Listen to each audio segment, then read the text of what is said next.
Hey, dude. What up, bro? How's it going? Got the kids off to school today. Yeah. It's been a great start to the day. Woke up early for some reason. Yeah. Yada, yada, yada. Let's get to the trophy. Quit stalling. Okay. Wow. Come on. I know what you really want to talk about. Lofa won a golf tournament. Come on. Let's get the story. Yeah. The kids, yada, yada, yada. School, yada, yada, yada. Look at you. There you are. Look at that picture. Picture's worth 1,000 words. I mean, I could say more than 1,000 words on that win. Huge underdogs. If you were at our sponsor, betonline.ag, just a Cinderella story. We came back. What was the tournament? What was it for? At Bremerton, it was at Gold Mountain. Nice little track. It was for the Boys and Girls Club. You see Big Mike Tyson in the background. We were on a team and also had Huskies and legend Michael Jackson on the team. Yeah. And so the team, we were pretty stacked. And, was it just the three of you guys, or was there a fourth that you're not mentioning? It was actually an eightsome. So wow. You know how they usually have 1A and 1B? Uh-huh. They said just combine the two groups and count, best ball or whatever. So it was there were some very good scores. None better than ours, obviously, and yet that is my second trophy of the year. I was, as I think I sent you the picture from. It was the Cannabis Cup for bowling, and we came home. My other company, 1937 Farms, came home with that championship. Nice. It's been a good year, so I think the only way we can end this is with the Hawks win a Super Bowl. I love it. Yeah, man. Get the hat trick. Yeah, sign me up, man. So you got bowling, golf. All right, cool. What trophy's next for Lofa Tatupu, though? You got badminton coming up, cornhole maybe? What do you got? I don't know. Might have to try something. Maybe an Oscar. I don't know. We'll get into your budding acting career later in the show. I put it in the rundown. Don't worry. Oh, I saw that. Yeah, all right. You ready to get the show going for real then? Let's get on with it. Let's go, partner. All right, hit the theme song, please. Let's get this crowd going now. Come on, get him up. Hawks on three. 1, 2, 3. Lofa Tatupu is up in the mix. Go Hawks. I'm just about that action, boss. Takes the snap. He's going to throw down the middle. What a catch. It's intercepted by Lofa Tatupu. Holy catfish. Hey, that's great football now. It's going to work now. Let's keep playing. Who's got my back? I got your back. That's no player. Triple slant. Thunder. On one. Ready. Three. Russell looking. Russell scrambling. Pump faking. Still looking. Now he spins out. We got to fly, baby. 40 down the far sideline. He's still moving. He's going to go. 20. 10. They do it again. Touchdown. Seahawks. It's the Seahawks podcast on the Bleav Sports Network. Thanks for tuning in. We're also on Brinks TV and anywhere you get podcasts. So thank you for checking us out at Bleav in Seahawks on any social media. Also, the email is seahawkspod@gmail.com. If you've got questions, comments, or congratulations for Lofa and his golf team, you can send those to seahawkspod@gmail.com. Joining me as always is Seahawks All-Pro linebacker, Seahawks legend, USC Trojans legend. He's in the house. He's Lofa Tatupu. What's up, buddy? Partner. Ready to do the show? Always. Oh, yeah. Hey, before we really get into it, some business to take care of. It's that time of year again, and all eyes are now turning to football as teams are back on the gridiron to start the football season. And as always, Bet Online is your number one spot for all pro and college football action this season. Get updated on odds, props, contests, including online's biggest $500,000 NFL mega contest. Did you hear me, people? $500,000 is being given away at betonline.ag in their NFL mega contest. Sounds pretty big. I'm trying, man. It's the world's largest of its kind. So get in there and get in on it. There's also a $200,000 NFL Survivor contest open right now. So get to betonline.ag and use the promo code Bleav, BLEAV. And guess what, Lofa? It used to be a 50% welcome bonus. You know what it is now? You want to take a guess? 51. 100% welcome bonus I guess at better. betonline.ag. A $500,000 contest, a $200,000 contest, and 100% welcome bonus on your first deposit at betonline.ag. Promo code Bleav. What are you guys waiting for? Get over there. All right. Right. Loaf was pumped. You can tell. Woo! Woo! All right. On today's episode, Lofa, the Seahawks played another game, sort of. It was the third preseason game, and thankfully the preseason is over. The Seahawks won it 27-0. They also signed some new guys or traded for some players. And, I mean, there's all kinds of stuff to get talking about here. But let's start with the game that was the final preseason game against the Chargers. We win it 27-0. And, Pete said it was a solid game. I couldn't agree more. I think it was the game they needed. There was a lot of energy. What did you think, Lofa? Yeah, I agree. And with all said by you and Pete, it was a good showing. We needed it, especially, defensively after 30 and 20, getting put on by the opposing offenses. So it was good to come away with a shutout. And, I don't know how much we've learned, but just happy that the preseason's over and we're getting to the games that count. Yeah. Before we really break down the X's and O's, what do you think of these Chargers yellow pants? Oh man, I don't love anything about them since they've gone from San Diego to LA. So yeah. I was born in San Diego, so I used to have some love for them. It's gone. Oh, so no matter what they do, it's done for you. The love is over. Unless they meet us in the Super Bowl and lose to us. Then I'll love them again. Okay. I don't like the yellow pants. I'm not a fan. I don't like it. I like their powder blue, but not the yellow pants. Anyway. Powder blue, even worse. It's like UCLA. What do you guys think about their pants? Seahawkspod@gmail.com. All right. Well, hey, look, preseason games are over, but I have to ask again for the third week in a row. Have the starters played enough? Because not like I want to see them out there. I know it's preseason. I know it doesn't count, but you like to get them to knock the rust off a little bit. I mean, have they played enough? What are your thoughts on this preseason as a whole and on all the guys that were kind of held out the whole time? Have they played enough? They haven't played at all, Brett. Yeah. I don't know which games you were watching, but right. I didn't see any of our starters out there. Not Russ, not Bobby. I don't think Dunlap, Puna. None of the guys that we're counting on. None of them got reps, and I don't believe they needed them, so I'm not too worried. But you do worry or wonder, not a worry, but I wonder about conditioning. And I know they're pros, and they work hard. Russ actually looks the best he's looked in the last few years coming into camp. He's shredded right now. Bobby's always shredded, so I'm not worried too much. But when you don't get those reps, it's tough to reach back, when you get to the second half and really say, okay, I have the wind for this for the next two quarters. So we'll see. That was exactly going to be my question, Loaf. I mean, and you can speak to it better than anyone. The difference between practice reps and then obviously playing in a game, isn't there?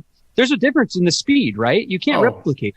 Hell yeah. And then, I don't want to say effort, but stress and how your body tenses up in a real game and, getting off of blocks. Cause it's not as hardcore in practice and, naturally, and they have the thud rule. So they hit, but don't tackle to the ground. So you wonder if the muscle memory is forgetting to run the feet, because if you continually practice just hitting, then without taking them to the ground, then I don't know. So some sloppy tackling maybe could be something to look for in the first game if you are worried. But, we got the all-time leading tackler. So I'm not too worried about it out of him, but maybe some of the other guys.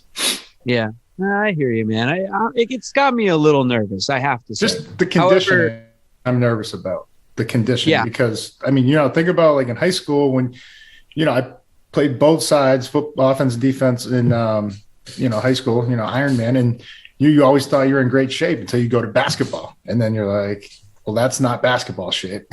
So right. It's I wonder if the wind's going to be there. That's all I wonder.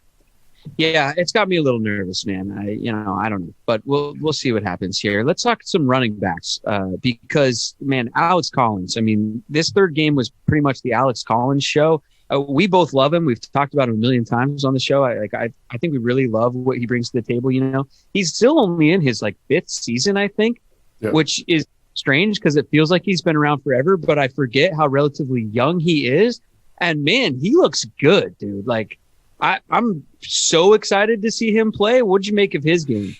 Yeah, he's a stud. When he was coming out of Arkansas, I couldn't believe he lasted until the 5th round. And, John, just knowing value, that was a real value add. And then, unfortunately it didn't work out the first time around, but went to Baltimore, did his thing, came back, and he, looks like he's really putting in more work. He looks in better shape than he was as a rookie when he was here. And, he's always been able to do some unbelievable things. If you get him out in space, there's some things you can't teach. And when like a great running back knows when he's got a guy out leveraged. And that's when you see those just complete ankle breaking. We saw him do it to the corner, saw him do it to another linebacker.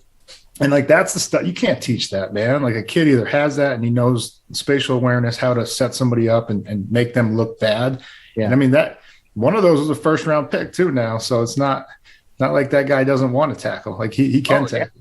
Yeah. Oh, some of the moves he's putting on out there. I mean, catching the ball out of the backfield too. I think he had 6 or 7 receptions or something like that. So, I mean, he just looked great. Had a great game. And I mean, it just kind of leads me to ask the question about running backs coming out of camp here. Who are we keeping? Who are we releasing? Is there trade value for some of these guys? What about Rashaad Penny? Let's talk about it. We talked about this might be a make or break camp for him. With the team, there's trade rumors out there being floated on Twitter already of maybe they might be looking to move Rashaad or Alex Collins or one of these running backs, get some value back for him. How do you see this playing out in the running backs room?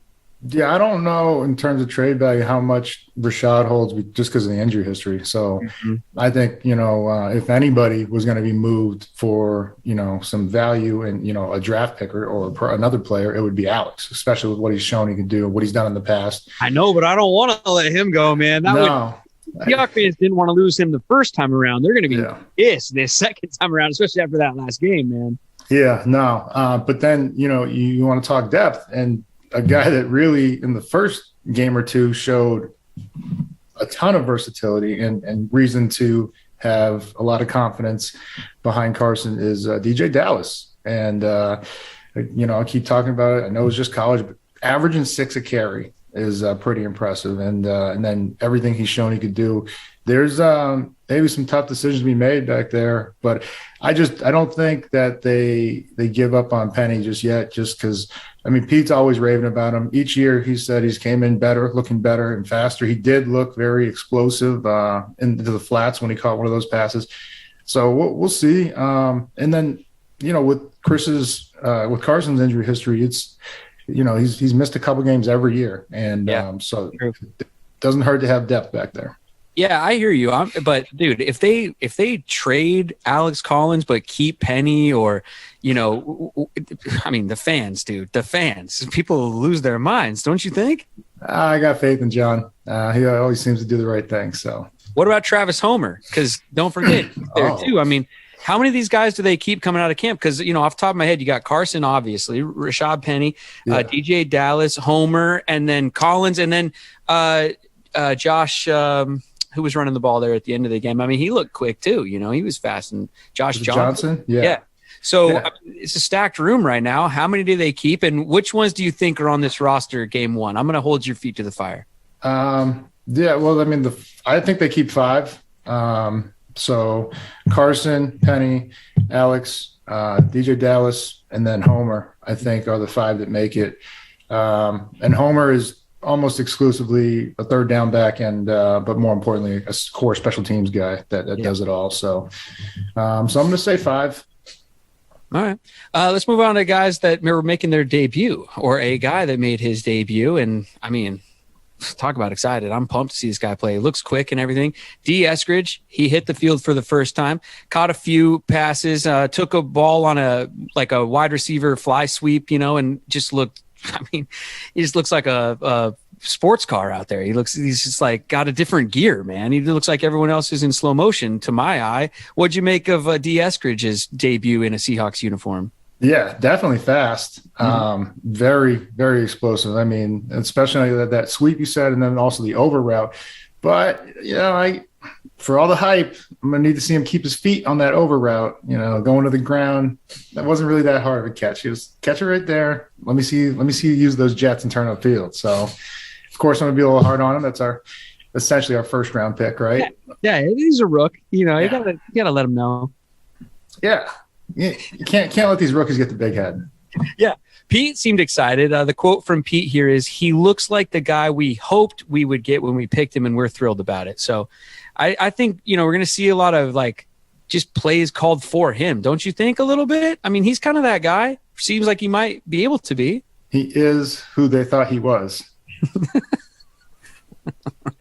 Hey, I'm going to shout out a different receiver too, though, who had a good game and I think had a good preseason. I'm going to lobby for this guy to make the team, even though I know the receivers room is stacked. Aaron Fuller. Okay. I know I'm a Husky fan, but I'm not just being a homer. I mean, he caught a bunch of contested balls in the first 3 preseason games, had some good yards after contact. There was that one really good physical catch against the Raiders where he threw the guy off him and got some extra yards. He's been taking tough hits after catching some balls and hanging on. Truly, not just being a homer. I think Aaron Fuller's had a great camp and made a really good case to make this team. Yeah, I agree. What's the depth looking like? Who do you got making? I'm going to flip it on you right now, but I agree with you on Fuller. Well, I think that Tyler Lockett is safe. Yeah, should be good. Yeah, DK Metcalf seems like he might make the squad. I had him as a bubble guy, but okay. And then you got Dee Eskridge. He'll be there. So that's 3. That's 3. And then I'd have to almost go to the roster now at this point because I think Fuller should be there. Penny Hart. They threw him a bunch of balls. He wasn't able to connect on some of those deep ones, but everything from camp says that he's been playing really well. Yeah. Who else out there? Connor Weddington was a guy that I know we were both rooting for, but just doesn't really seem like he's been able to get the time out there or get things thrown his way. Yeah, literally. Yeah. Totally. So I don't know. I mean, I think a lot of question marks at wide receiver. It depends on which guys are playing better in special teams, doesn't it? That's really what it comes down to. So we'll see. But Fuller's got a chance, and he did impress in each of the games that he got action in. Yeah. What about the offense in general, though? I mean, it's been 3 games now. You've gotten to see Shane Waldron's offense. I mean, it feels like Game 3 was the only game we really got to see it on full display, sort of. I mean, Game 3 was clearly the best game, right? Like they were locked in, the energy was there. But just in terms of the new guy there calling shots for the offense, what do you think of this whole thing so far? It's hard to tell, isn't it? It's impossible to tell because he doesn't have the guys that are going to be executing the game plan in there. We haven't seen Russ yet. Haven't seen Lockett or Metcalf really at all. Still tough to tell. And to be determined, I guess is how we'll stamp that. Well, how do we quantify this or equate this? Like, are you nervous about the offense going into the season? What are your dude? I don't know what kind of team we got. Like, if anything, yeah. This is the weirdest I've ever felt going into a Seahawks season. Yeah, I mean, to go into a season not playing any of your starters with a new offensive coordinator, that's a little cause for concern. So we'll see. Like I said, but what gives me faith is offense generally, other than last year. Last year was an anomaly because in the history of Pete's tenure here, offense always started slow. Defense came out the gates hot, kicked ass, got the ball back. And then, during the later half of the season, that's when Russ and all the guys got going on offense. Well, last year it was flipped and, a number of reasons, no fans in the stands, all that, a little easier for offenses to check to a perfect play. And as we stated, so that's why we're seeing all those 400-yard games. And that's why our defense started slow. But the way we finished the season, and we got almost all of those pieces back, still missing one big piece, in KJ Wright. Mm-hmm. But the way we finished it and the way they were pass rush was coming to life, I got faith in the defense to at least hold us in until we figure out what we have on offense. But well, speaking of it, sorry. The chemistry with Russell and the two receivers, though, Lockett and Metcalf, it's got to give you some assurance, especially with a ground game and Chris Carson. Absolutely. And then don't forget Gerald Everett, too. I mean, we didn't get to see him all preseason. Yeah. Honestly, I think half the reason I can't do it off the top of my head is because we just haven't seen anyone playing out there, I feel like. So, anyway, speaking of the defense, though, let's flip over to that side of the ball because they really had a great game. I mean, like you said, shutting them out after giving up 50 points in the first two games. So Cody Barton had a game for himself again. Nick Bleav had a game again. That first defensive TD between created by Cody Barton and Marquise Blair was just, I mean, dude, that was like the two Utes. The Seahawk fan in me was just, overjoyed. And I feel like that really set the tone for the game, right? Brought the energy. Absolutely. Anytime you get a defensive score is huge. Cody with, I don't know if it was like his fourth or fifth sack of the preseason. And he came unblocked, man. You kind of saw him like almost stutter step because he was like, wait, am I really? Okay, I'm just going to go for it here. Yeah. And it was amazing. Look at him. Great. Yeah. Awesome. Yeah. Cool. Yeah. So, the two Utes coming up big. Yeah, man. Right. Yeah. There's Marquise returning the fumble there. Yeah. That was sweet. That was just a sweet play. But the defense in general, like, just had a great game, right? And it's the game they needed, like I said at the beginning, right? Yeah. Still not sure how much we found out. All right. We found out, Cody is still balling, still kicking ass. Nick Bleav, stud. I mean, we mentioned him. Yeah. Guy just out there playing fullback, special teams, and linebacker now. Secondary-wise, I feel like there's just a little too much cushion. And obviously, the don't give up the deep ball is like the number one philosophy of Pete and his cornerbacks. But there was some of those. It's almost like last year when we were playing the Bills, and there was some of these, the corners were just off by like 10 yards, like not even in the screen when the receiver caught the ball. And it wasn't like it was a tight camera angle. It was a wide, he was backed out. You could see 8 yards of space in between him and the defender. So that is, we'll probably get to it in the next segment or two. We'll big news is coming. New acquisitions. Yeah. But first, wait, let me take a second, though, to chat about linebackers or one linebacker in particular, because this story's out there, and I love this story, and I'm rooting for this guy. John Radigan is a linebacker for the Seahawks who I hadn't even heard this name, honestly, really all that much, because we got him a few years ago. He played at Army, did his college football at Army and stuff like that, had an injury that he's battling for a while, finally got to play a little bit in preseason game number 3. He received permission from the Army to pursue his NFL career and all that, but he finally got all this playing time in game 3. And a lot of people are thinking with the depth issues at linebacker that he's got a real chance to make this team, even after only sort of playing in this one game, really. There he is in the game from, the other night. But I just think it's a cool story. And Pete mentioned him specifically in his press conference after the game, saying that Radigan really flashed for him. And, a lot of people are really rooting for him to make the team just because it's such a cool story. No, absolutely. Shout out to all the, servicemen and women out there, especially right now.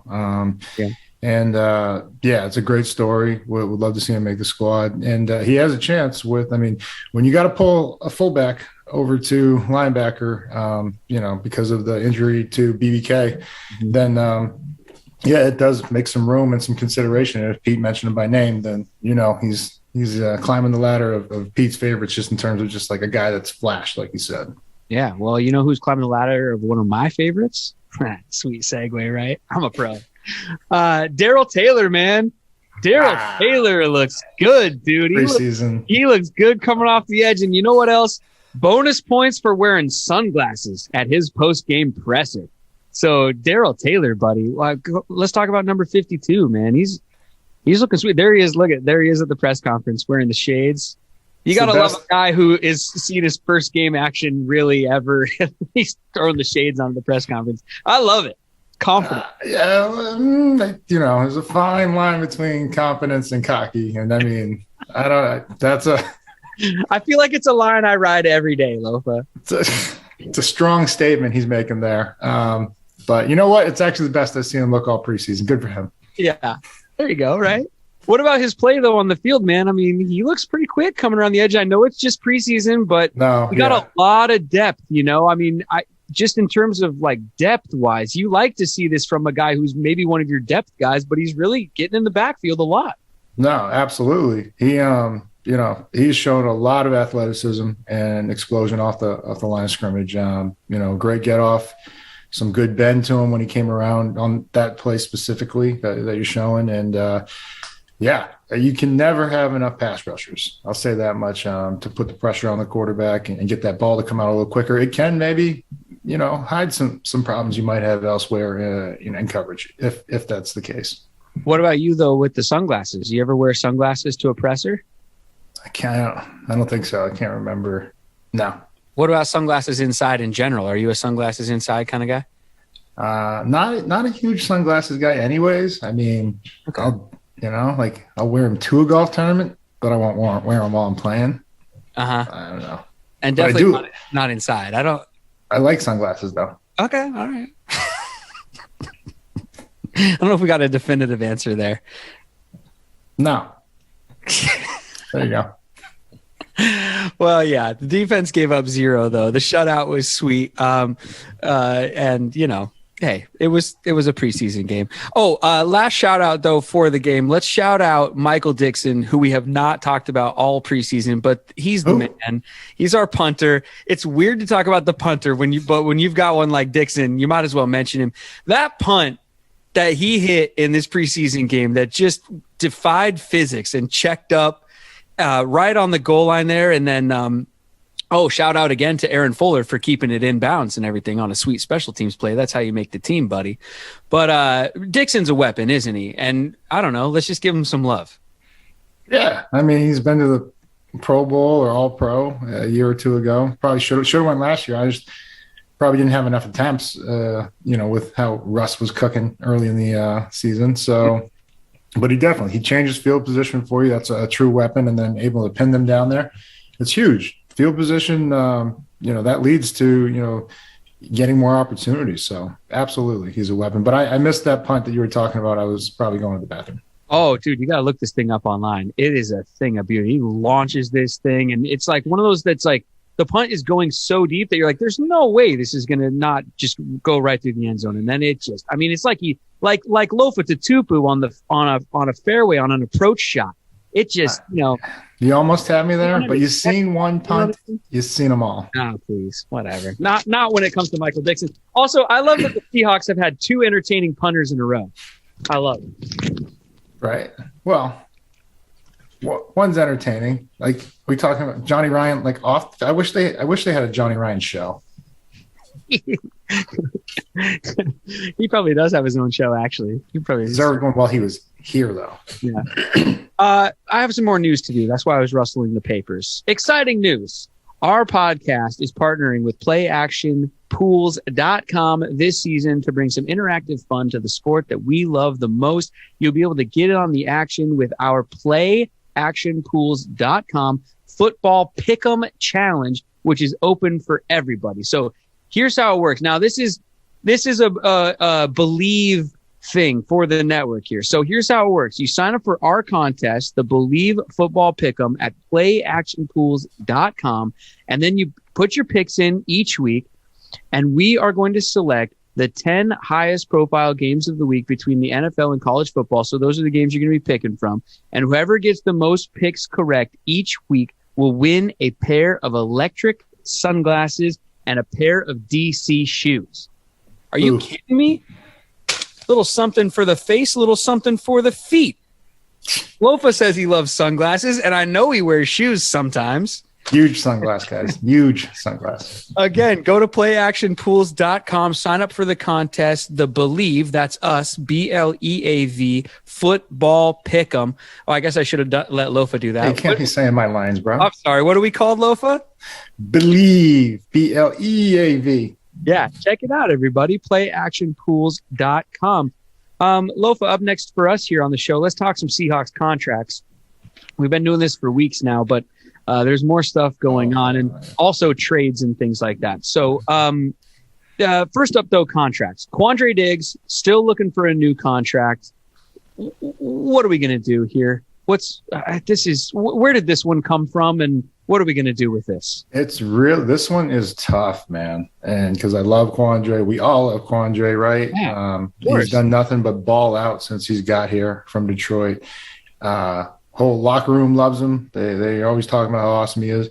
So what's tough here is that while he did make a Pro Bowl or two since being here, we have a lot of depth at safety. And so this is where I think, the stalemate with Jamal was coming in too, because, we got Blair, we got Neal, we got Demarius Randall who could go back there and play safe. So it's kind of like, man, that's a tough position to be in either way, because they're not forced to do something. I think they would like to, but with they had to get Jamal contract underway, and then right now, as much as it pains me to say it, even age-wise, Dwayne is really one that takes precedent over Quandre's situation. Well, you mentioned Dwayne. I mean, that's the other contract we want to talk about, because he's still looking for his contract, and there's a couple injuries lingering on the offensive line with Posick and his name escapes me offhand, but there's a couple lingering injuries, and so getting Dwayne back is has always been a priority, but it's even more important than ever. And I mean, dude, how do you see this one shaking out? This one's got to get done, and then how does that affect Quandre? Like, I just need to know what's going to happen, man. I'm nervous. Look into your crystal ball. Help me out here. Are they going to get this figured out before the season goes with Dwayne? You can't really predict these things, man. It's they got to come to an agreement, and I think Dwayne has a lot of leverage here because they don't have anybody behind him. They have a 6th round pick, right? Mm-hmm. That has not looked awesome against, and it's no knock on him. He looks like a rookie. He looks like a tough. Rookie learning the league and finding his place. He's trying to best out there, but he's not Dwayne Brown. Come on. It's tough to play in those trenches as a rookie, man. That's why I gave Lewis a lot of credit, But yeah, man, that one has to get done, for a number of reasons, but namely, keeping number 3 upright is the biggest reason. And so I hope Shane Waldron's got a lot of play action roll to the right, if not, because Russ is going to be on the run a lot. Yeah. I mean, do you think they get this one done, though, before the season? They've got some time here before the first game, Yeah, what do we got? 13 days? Yeah. Like that? Yeah. So, I mean, it's coming up quick, so they better get to talking. But again, I don't think it's like, a 3-4 year extension. We're looking at like maybe an added year. So this year plus a year, and just bring some more guaranteed into the play. And because I don't know where he ranks. We'll have to figure that one out next week if he's still not signed in terms of on tackles and pay slot. But he deserves to be up there, considerably high for what the tackles do and what's asked of him. Especially it's a leader, right? So he's one that speaks up and everybody listens. On the offensive line. Well, hopefully the same thing will happen that happened with Jamal Adams' contract, which is as soon as we finished talking about it on recording a podcast, he signed immediately. We didn't have a chance to talk about it. So hopefully that happens with Dwayne. If that happens, we're coming back and re-recording. Okay. We're not gonna be late to that one. I got a golf tourney to play in. Better fucking win. Wait, but so they made a move though. Okay, so they traded for Sidney Jones. We got to get to this here because this happened just before we started recording this podcast. I actually had to slip this into the rundown last minute. So they just traded for Sidney Jones from the Jaguars. He was drafted in 2017. Of course, played at the UW. Shined in college. Was just a really standout player in college. 2-time first team All Pac-12. He gets drafted in the 2nd round by the Eagles in 2017. He won a Super Bowl with them, actually, when they won the Super Bowl. And then he played 1 season in Jacksonville last year, and now he got traded to us for a 6th round pick. I mean, you kind of touched on it there with Quandre Diggs. Like, this might have ramifications for that, but then also the Seahawks. I mean, I feel like we're getting a pretty quality DB here. How do you feel about Sidney Jones coming in? Yeah, I haven't seen a whole lot of him since he's left UW, but I know he, wreaked havoc on the pack with all those other guys they had back there. I think Buddha was there and Murphy. Who else? They had another one too. So I mean, they were stacked. And but yeah, great ball player. He would have been a first round pick, but I Bleav he got hurt on his pro day. Like he tore his Achilles on his pro day. On his pro day, he would have been a first round pick. So that's why it was incredible that for someone to tear their Achilles and a team. It wasn't just the Eagles. I heard several teams are ready to take him in the second and third round. It says a lot about you as a player, and so hopefully you can regain that form and find a place for him to compete over here. I know it was a 6th round pick, so I think that's real good value in terms of a guy that has shown he can play in this league when healthy and get the opportunity. Yeah, and he's got experience. He's already had 4 seasons under his belt, so he's an experienced guy and 6 feet tall, 180 pounds, like kind of rangy cornerback. And I feel like cornerback is the position for us that's like sort of like a lot of question marks at cornerback as to who's playing where and when and who's starting. I know we got some like nagging injuries over there too. So adding some depth, but I would say, does that mean that some of these guys like a Demarius Randall who've been sliding into cornerback, do they move them out to safety now? And where does that put Quandre Diggs in his contract? Like to your point earlier. So does Sidney Jones coming in affect Quandre Diggs maybe in that whole thing? I mean, it's not going to help, right? I don't think this is a move like, okay, we think Quandre is going to hold out or hold in. So if he's not there, we need to go get some more depth. I think we have plenty of depth, especially with how well Marquise has played, Blair, and then Ryan Neal. Every time a guy steps on the field, he makes a play. I mean, find a place for that guy to play. Create a position if you have to. But Sidney Jones, I think this says a lot more about where how much confidence they have at corner and or maybe not, right? And so go get a guy for a 6th round pick, take a flyer, see how well he plays. And again, when we get our starters in there for the pass rush, it can shore up a lot of loose ends, so to speak, or maybe unfortunate blemishes we have right now on defense. And that ball comes out faster, and you just get somewhere in that frame, and you'll make a play. Yeah. Well, we'll see what happens. He's got like a week and a half to get in there and get ready to go. And it's going to be interesting to see who they put out there starting quarterback week 1. That's an interesting thing. Wow, I'm tripping over myself. We'll have to cut this part out later. I don't even know what I'm talking about. What I want to get to is our 3rd live read of the day. My God. Loaf, tell me about balancing your alkaline and your pH and all that kind of stuff and why that's important for people. Because you don't want to be too acidic. Yeah. You know who's not too acidic anymore?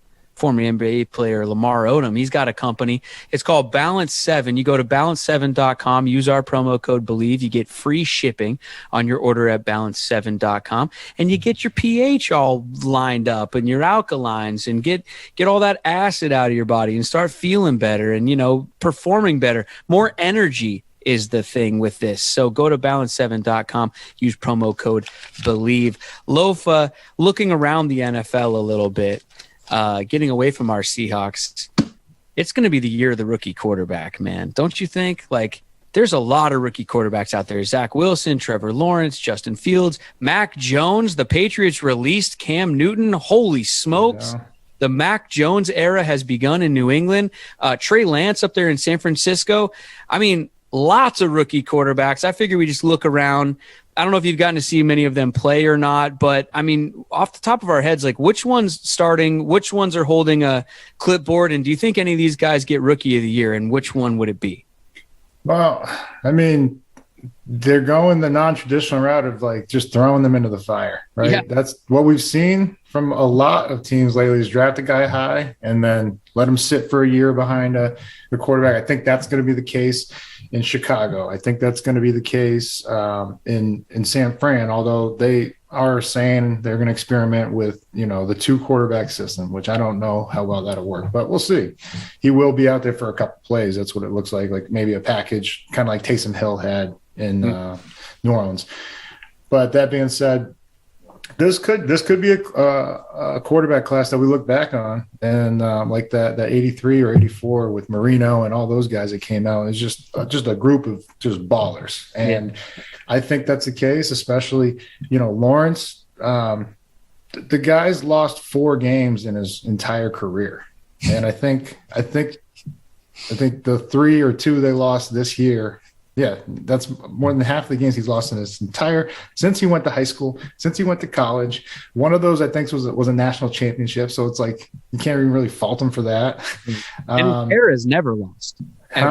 His hair has never lost anything. Undisputed champion of hair. But yeah, so I mean, until even when you go to a situation, like a team like Jacksonville who hasn't had a lot of success, he's shown that he could do it. I mean, at Clemson, even like coming in behind Deshaun Watson and keeping them at the same level of success, that is no easy feat, my man. So confidence in him. I have seen film on Wilson. That guy, I mean, he can make every throw. Like, they say that about a lot of guys, but I mean, he was just so effortlessly and on the move, and they've seen comparisons to Rodgers, and rightfully so. It's high praise, but he has looked that good. So, but man, Mac Jones, all 3 of those Bama quarterbacks, Tua, Hurts, and Mac. I mean, they got that iconic picture of them all smoking stogies after the national championship, and I mean, they're all going to be starting in the NFL, and that's incredible. So, yeah, that's amazing. Yeah, right. And I mean, each one of them won a title, and then now they're all starting. So, like, it was cool. Someone photoshopped all their current teams on that picture, and it was just amazing. So yeah, that's pretty cool. And for the Patriots to release Cam Newton when they already guaranteed him $3.5 million should tell you enough about how much confidence they have with Mac. So yeah. So who do you think has the best rookie season? Then you got to pick one. Season. I think Mac has the best season because. I think it's still as talented as Lawrence and Wilson are. I just think they don't have that much around them in terms of, offensive firepower. Right. They went out and got 2 tight ends, and the Patriots did. They got Jonnu Smith, Hunter Henry, got a couple, Kendrick Bourne, the receiver, Nelson Aguilar, I believe, too. Like they went out and got weapons. And then the running backs have really – they showed a lot this preseason too. So I think Mac Jones is going to have the best rookie season out of all the quarterbacks. Mark me down for Justin Fields. I'll take him. I think that Andy Dalton loses that job quicker than we all think. And I think he's a dynamic. I watched a little bit of his one of the preseason games, and I mean, he's just running around. He's big, he's tall, he can move, he can throw, he's rocket arm, like I think give me Justin Fields. I think that he'll be the starter by week 3. I don't know. I'm just guessing. Well, I was going to say, I mean, I would have picked him, but he's got to see the field in order to win that. So, not going to happen. Hey, moving on to Zone In. My gosh. One more live read. ZoneInCBD.com, everybody, is where you go. It's Lopa's company, and it's the best CBD in the game. ZoneInCBD.com. Use our promo code Bleav, BLEAV, for free shipping on all of your orders. Lofa, let's zone in on you. Okay. You're an actor now. What the heck happened? What's going on with you? Wading my way, dipping my toe into the water, and we'll see. Yeah, I don't know. You tell me. I don't know how this goes. Am I allowed to even? Are you gonna clam up? Are you gonna be secretive? Do we have to call your people or something? What's happening? Yeah, maybe talk to my rep. Because I don't know how much I'm allowed to talk about it. Or here, disclose. I'll help you out. You shot a commercial. I think we can say that. You shot a commercial, and you're acting in the commercial. We won't say what it's for, but people will probably see it soon. And I'm just so happy for you, proud of you. How did it go? Like, how was the day for you? I mean, you know what? You guys actually work hard. That's what I was. I was probably you, Katie. Hats off to you guys. I mean. That was a long day. Man. Showed up to the stadium at 5, didn't get home until 2 a.m. It was, I was like, holy shit. Oh, yeah. Those are long days. This is real work. Yeah, but lots of snacks along the way, right? No, I ain't. You got snacks? Well, you probably don't have any because it's like COVID times and stuff. But back in the day, like there's just like tables full of food. You just walk up and start grabbing some stuff. Now I got to talk to my rep. How long it's been since I've been on a set? Now I got to talk to my rep. No, I ain't getting snacks. Now talk to the whole team and everything. Yeah. But it went good though. You feel good with it. You feel how did you have any diva moments? Did you throw a water bottle at anyone or anything like that? No, I was true professional. I don't know how it went, man. They said they were happy with it. So, I mean, is that a good sign? Yeah. Because you've done these before. You, Katie, I don't know. You tell me. They always kind of tell you it went good. Yeah. I mean, that's what editing's for, right? Yeah. So did it make it look awesome? Yeah. So when I got there, I'll tell you this much. I got there and I did one other commercial last year for Snoqualmie Casino, right? And, it was just in the locker room, like suiting up, right? No speaking parts. I was like, oh, this is easy. This is awesome. Yeah. I get there, they hand me a script. And I was like, yeah, what the hell is this? They're like, yeah. Yeah. They're like, oh, yeah. They didn't give you the storyboard. They didn't give you, I didn't get anything. They told me to show up at 5. I'm here. So now I'm going over the script and I was just like, oh man, I would never say that shit. And so now how do you make that believable? I had to bring that script to life, Hey, that's what acting is, man. I think I did. Yeah. Good. I'm excited. And if I didn't, well, whatever. Grand opening, grand closing. We are way over time and out of time, but I'll just ask you off the top of your head, who's the best athlete turned actor of all time? Quick, give me a name. I mean, fucking The Rock, obviously. Oh, I said me. I swear it sounded like you said me. Oh, did it? It sounded like it. I don't know. Something happened maybe with the Zoom, but I'm sorry. That's why I started laughing. We should take one back from the top then. Yeah, damn right, it's me. No, let's just with you. Yeah, why not? Right. I mean, it's The Rock. Maybe the Boz. The Boz and Stone Cold was pretty awesome. Oh wow! Now you're just hating. It's The Rock. It's The Rock or Arnold. There's no question about it. Let's wrap up the show. Arnold's not an athlete. Thanks for listening, everybody. What? Oh man, we're gonna get a lot of emails on that one. Seahawkspod@gmail.com. Should Arnold even be included in the conversation for athlete turned actor? I think so. I think it's either Arnold or The Rock for me, but no. Wolfa doesn't agree. Seahawkspod@gmail.com. Also the social media, Bleav in Seahawks, everybody. BLEAV in Seahawks. One more week until the official first game and everything like that. So we'll see you next week to get you guys ready for the regular season. We got to wrap this thing up. What do I do? My gosh, I forgot how to wrap this thing up. What do we do? Oh yeah, hands in the middle. Lofa, let's break it down. Okay. What do you want to break it down to? Whatever you want, bro. I wrote it down earlier. Let me see. Hold on. Oh. Actors on 3. Oh. Fuck preseason. Whatever you really want. I wrote down Thud Rule. Gross. No. Actors. Woo. What? I joined the family. We're all actors now. I know, but Thud Rule's funny, and I've never heard it before. Now we gotta start an acting podcast. Oh man. Where I give out tips on how to act. All right, fine. You yell it out then. Lead us through it. Okay. Well, I did. I signed a Screen Actors Guild card. It was amazing. All right. Oh no. He's in the union now? Oh no. I am. I'll be at the next meeting. Actors on 3. 1, 2, 3. Actors.